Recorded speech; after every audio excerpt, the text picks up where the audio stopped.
Once upon a time, maybe last week, there was a little crab.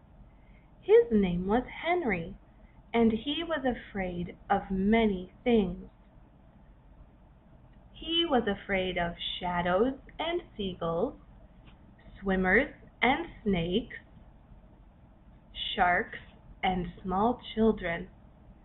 He lived on a noisy beach in a lovely town on the sea. In the summer, his beach was very crowded with happy people. But Henry was not happy. He was always afraid of what might happen next. So he spent most days under a rock. One day, Henry heard a very tiny voice from very far away. "Help!" said the voice. "Help! Help!" Henry looked and looked to see who was calling for help.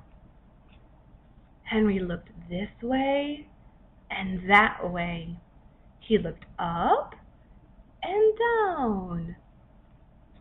He looked in front and behind. Finally, halfway across the beach, Henry saw who it was. It was a small hermit crab. One of her legs was stuck under a rock. But even worse, a hungry seagull was watching her. Henry felt terrible. What should he do?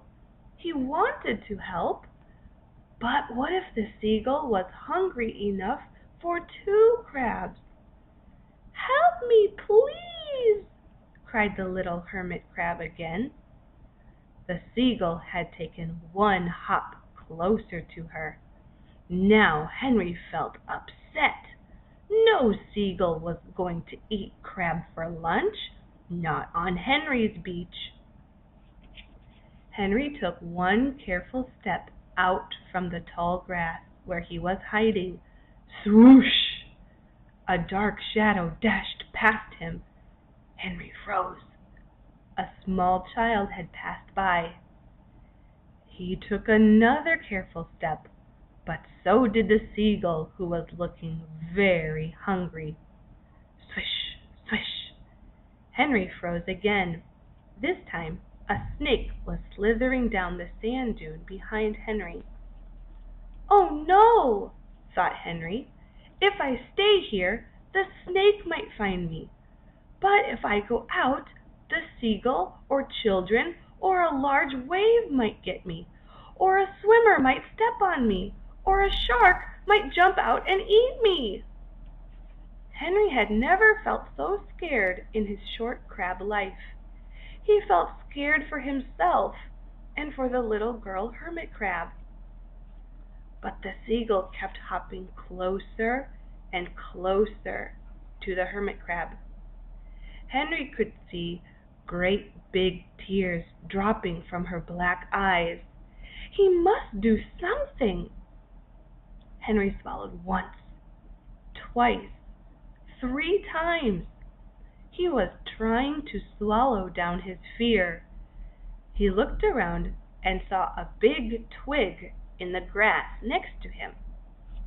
He grabbed the twig and scuttled as fast as his legs could carry him.